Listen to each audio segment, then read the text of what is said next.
ఈసారి టీడీపీకి ప్రజలు ప్రతీకారం తీర్చుకోమని ఓటేశారా?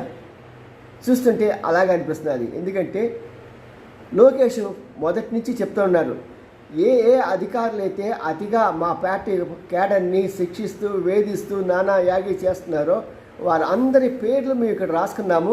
తప్పకుండా మేము అధికారులకు వచ్చిన తర్వాత దాని చట్టరీత్యా తగిన చర్యలు గట్టిగా తప్పకుండా తీసుకుంటామని చెప్పాడు. అలాగే మరి చంద్రబాబు నాయుడు కూడా తన మీద దౌర్జన్యాలు చేస్తూ అరెస్ట్ చేసి తప్పుడు కేసులు పెట్టి తప్పుడు సాక్ష్యాలు చెప్పిన వారందరి మీద తప్పకుండా మేము చర్యలు తీసుకుంటాము అని చెప్పాడు. అంతేకాకుండా టీడీపీ క్యాడర్లో పట్టాభి కానీ ఇంక అందరూ కూడా అదే రకంగా స్టేట్మెంట్లు ఇస్తున్నారు. కాబట్టి ఈ తీర్పు జగన్ మీద ప్రతీకారం తీర్చుకోమని ప్రజలు ఇచ్చిన తీర్పుగా వారందరూ భావిస్తున్నారు. మరి రేపొద్దున రాష్ట్రం ఏమవుతుందో పరిస్థితులు ఏమవుతాయో చూద్దాం మరి.